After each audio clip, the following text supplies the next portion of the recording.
Hello guys. Tayo po ngayon ay nasa Dead Rails at kung makikita nyo po ay naka-armored tree na tayo at survivalist. At yung armored tree natin is may nagbigay lang sa akin yan ng pinsan ko at yung survivalist naman po ay random person lang po ang nagbigay niyan sa akin. So ngayon po tayo ay maglalaro na ng Dead Rails at pang iniintay natin, tayo po ay pumunta na dun sa tawag doon, sa may spawnan kung saan tayo makakapag-spawn dun sa gate. So let's go. So, laruin natin ang Dead Rails. At makikita niyo po napakadaming tao dito kaya po tayo ay maglalaro din. So, ngayon po ay individual mode na tayong maglalaro. Ay, ba't may sumali? So, individual mode na tayo maglalaro ngayon. So, yan. Create one and party. Let's go. So, nasa game na po tayo ngayon. At kukunin na po natin yung gold dito para maisal na agad natin siya. At pag nakuha na natin, yan po, kailangan natin kunin yan. So, kunin na po natin yan. And then, pumunta na tayo dun sa may general store para makapagbili ng mga dapat ilahat muna natin to for coals. At wag muna yung mga other essential things like guns. So, kailangan yung coal muna. Kailangan dun muna tayo sa basic. So, benta muna natin yan. So, kinat ko muna saglit yung video at nasa try na po tayo. At kung makikita niyo po is paalis na tayo ngayon. So, ang gagawin muna natin is kailangan natin mag-loot sa mga bahay-bahay dito na makikita natin, guys. So, yun nga eh. So, kailangan nyo makita na agad tayong bahay dito. Naghahanap pa ako ng bahay eh. Wala tayong makitang bahay ah. Ay, may mga outlaws, Naku, baka mabakil tayo. Naku, may mga outlaws.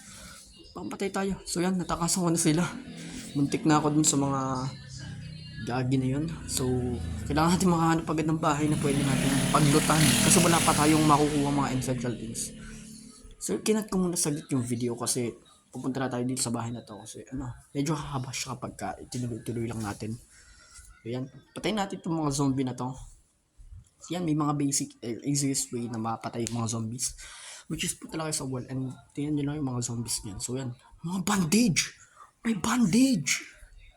Wow! Uy, 3 na agad. Uy, may 2 pa. 5 na agad. Ayos ah. May bandage. Eh, may mga zombie. I-fuel na lang natin itong mga to kasi it's considered as needed. So, ito na ang isa. Is yan, mga pang-fuel na lang natin mga in yung face kasi 5 pesos isa lang yan sa pagbibenta natin sa trading post. So, we need to go na to the train. Pasensya na kayo, may mga motor na nadaan eh. So, sorry talaga. May mga motor. Iba video lang. Eh, may motor na nadaan pag usually, i-weld na lang natin yung vase kasi mabibenta pa natin yan for mamaya. Chill lang muna tayo dito sa train. So, wala naman tayong magagawa dito kundi mag-drive lang and mag-loot lang ng mga bagay-bagay. Okay guys, actually nanonood ako kay Quickies. Naging individualish siya, pero nakakatakas siya kahit mag-isa lang siya. I mean, nakakapunta na siya sa mga cave, which is sa mga skeleton, and yan. So, kinat ko muna ulit yung video dahil punta muna tayo dito sa, lalampasan na lang pala natin to kasi hindi kakayanin ng gas natin eh. Delikado. So, all what it needs is to go to the safe zone, not for now. As soon as possible kasi hindi naman tayo makakapunta agad sa bank eh. Dami zombie tapos wala pa tayong baril, tomahawk at saka shovel lang.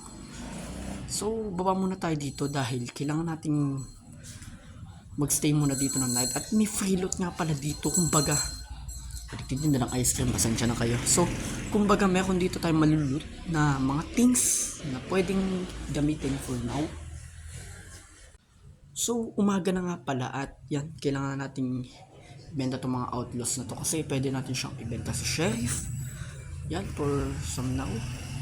So, may mga talagang putok dito which is I don't like it.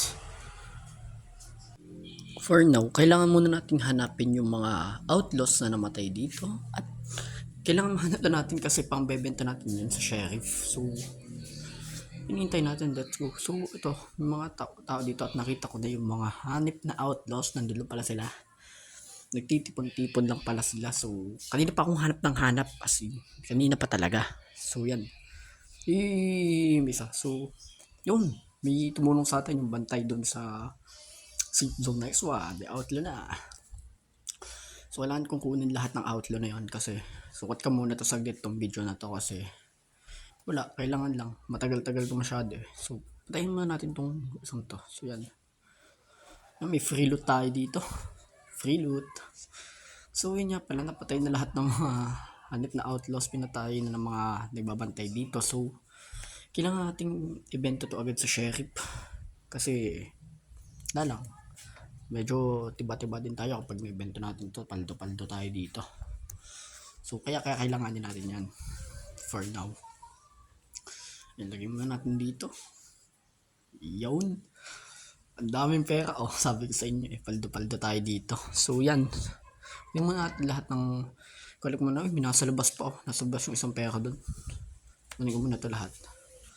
Kunin natin yung isa doon. Sasayang yan eh. Yan, 255 na. Yung pera natin 255 na agad eh. So kaya kailangan pumunta tayo sa gunsmith at makabili na tayo ng mga rifle dito at yung amos syempre. Yung ano na lang rifle na lang yung kunin natin kasi mas malakas siya and mas malakas yung damage siya sa mga zombie. Kaya mas ano pa siya, mas long range pa siya kumbaga sa mga spatan ba yun. Kunin natin itong mga to. Kasi kailangan natin itong mga to eh. So need to get that bro. So yun, nakabili na tayo ng mga ano, ng mga rifle. Ay, ng mga rifle, mga ng rifle. So hindi ko alam kung makakatagal pa yung video natin kasi kita nyo naman oh, malapit na agad mag 10 minutes. Hindi tayo pwedeng umabot ng 10 minutes dito.